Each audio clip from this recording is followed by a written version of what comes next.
Have you ever noticed how the end of the year exposes, with almost surgical cruelty, all the wounds we spent the entire year trying to hide? It's as if December arrives with a relentless magnifying glass, amplifying every unrealized dream, every broken promise, every moment when we chose the safety of mediocrity instead of the courage to be who we really are. Right now, as the calendar approaches its end, you probably feel that familiar weight in your chest, that sensation that another year has passed and you remain the same person, carrying the same frustrations, feeding the same fears. Albert Camus would call this the inevitable confrontation with the absurdity of our existence, when all social masks fall away and we're forced to look into the most honest mirror that exists, the time that has passed and will never return. The end of the year functions as a silent tribunal, where we are simultaneously defendant, judge, and witness to our own life. How many times in these last days of December have you caught yourself doing that cruel mathematics of lost dreams? Counting the pounds you didn't lose, the books you didn't read, the trips you didn't take, the words you didn't say to those you loved, the opportunities you let slip by out of fear, out of laziness, out of this human tendency to always believe we have infinite time ahead of us. Camus teaches us that this painful accounting is not a character flaw, but rather an inevitable encounter with the absurd condition of human existence. We live as if we were eternal, making endless plans, postponing happiness for a future that may never come. And then December arrives as a brutal reminder that we are temporal beings, finite, and that each passing day is one day less, not one day more. The genius of Camus lies in showing us that this discomfort, this anguish we feel when we look back and see more regrets than achievements, is actually the beginning of our liberation. Because it's only when we stop running from this uncomfortable reality, when we stop numbing ourselves with the infinite distractions that modern life offers, that we can finally begin to live authentically. The end of the year is painful because it forces us to confront the distance between who we say we are and who we really are, between the values we preach and the choices we make when nobody is watching, between the person we would have liked to have been and the person we were out of cowardice, out of conformity, out of this desperate need for approval that makes us betray our own dreams. But there's something profoundly liberating in this recognition. When you stop hiding behind excuses, when you accept that you spent another year being less courageous than you could have been, when you acknowledge that you chose the comfort zone instead of the adventure of authenticity, you're doing something revolutionary. You're taking total responsibility for your life. And this responsibility, however frightening it may seem initially, is actually the first step toward true freedom. Because while you blame circumstances, other people, luck, destiny, you're handing over control of your life to external forces. But when you accept that your choices, even the apparently small and insignificant ones, shaped the year that is ending, you regain the power to shape the year that is beginning. Camus invites us to embrace this responsibility without torturing ourselves with it. It's not about carrying a burden of guilt for what we didn't do, but about recognizing that we have the power to do things differently from now on.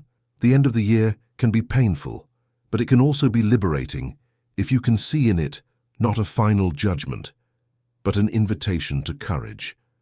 An invitation to stop living the life others expect of you and start living the life you really want to live. Not the perfect life of your impossible dreams, but the authentic life of your deepest values, your truest passions, your fears transformed into courage.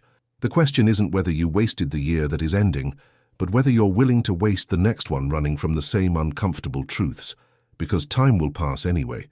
In December 2025, you'll be facing this implacable mirror of year's end again. The only difference is that you can choose whether you want to be looking at another year of comfortable mediocrity, or at a year when you finally had the courage to be who you really are. Camus would say that this choice, this decision to live authentically despite uncertainty, despite fear, despite the possibility of failure, is what makes us truly human.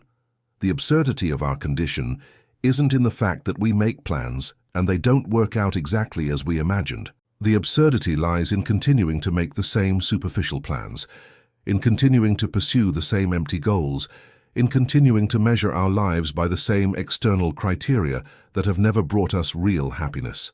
How many times have you caught yourself wishing you had more money, more recognition, more approval, more security, more of everything you thought would make you happy, only to discover that even when you achieved these things, the feeling of emptiness remained. The end of the year amplifies this emptiness because it forces us to take stock not only of what we achieved, but of how we feel about what we achieved.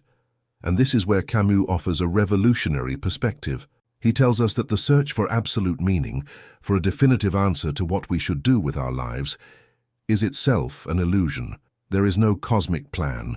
There is no predefined purpose. There is no universal recipe for happiness. There is only you, your consciousness, your choices, and your responsibility to create meaning through your actions.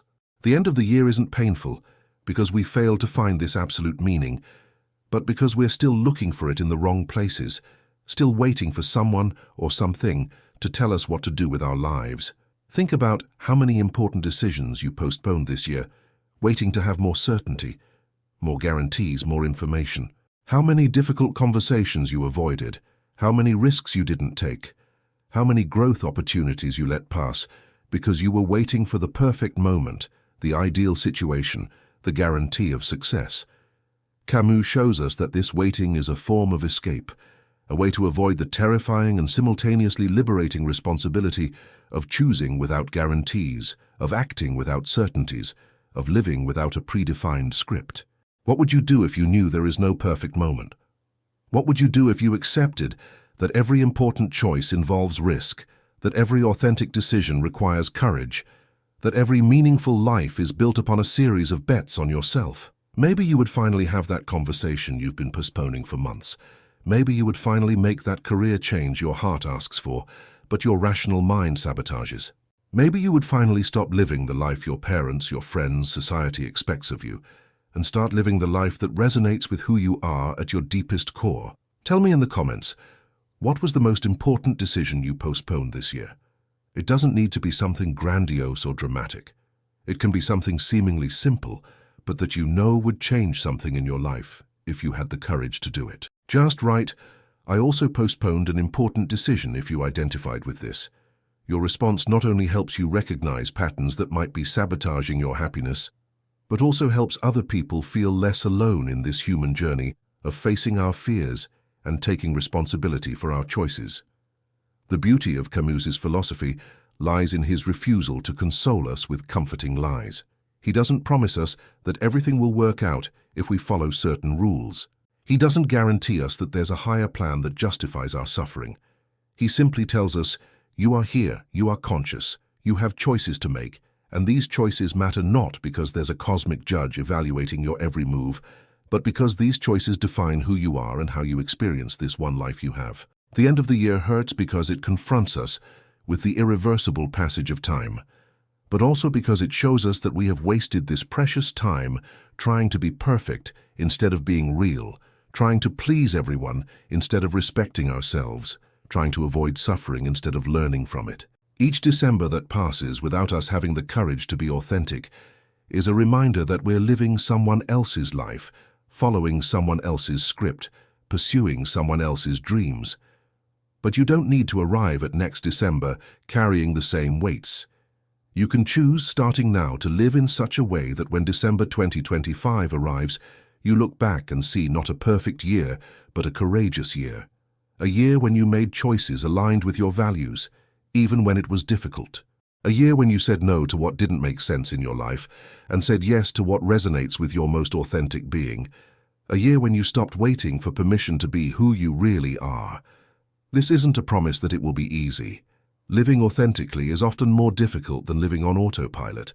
Taking responsibility for your choices is more frightening than blaming circumstances. Creating your own meaning is more laborious than following a ready-made, packaged meaning delivered by others. But it's also infinitely more satisfying, more truthful, more alive. Camus teaches us that the absurdity of existence is not a problem to be solved, but a condition to be embraced. We don't know why we're here, we don't know where we're going after, we don't know if our actions have any cosmic significance. But we know we're here now, that we can choose how to respond to this absurd situation, and that these choices create reverberations in our experience and in the experience of people around us. The end of the year is a reminder that you have no control over the time that has passed, but you have total control over how you're going to use the time you have ahead.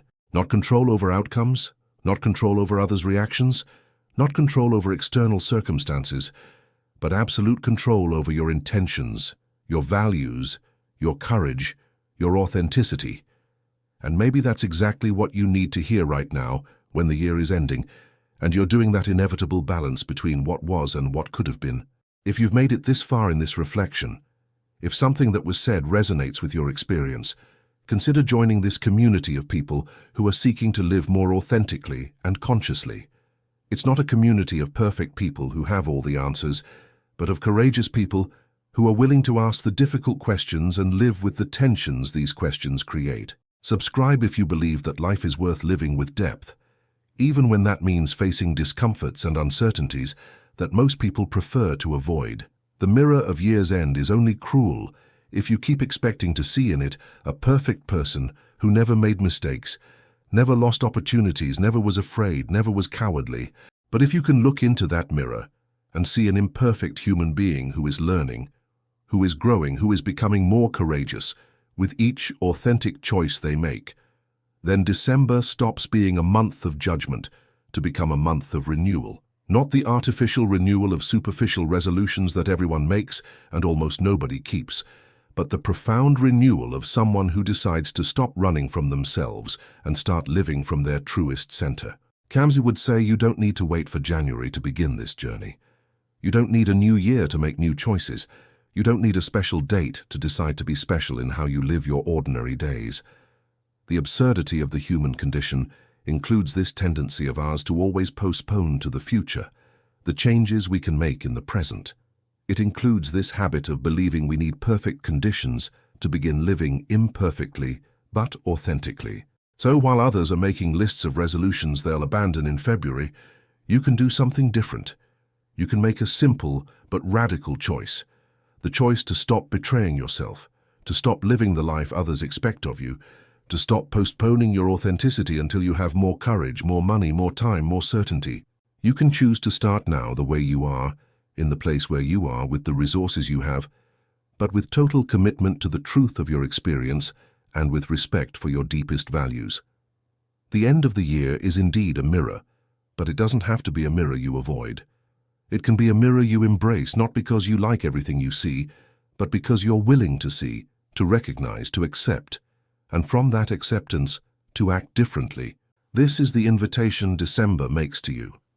Not the invitation to be perfect, but the invitation to be real, to be courageous, to be yourself in a world that constantly pressures you to be anyone else.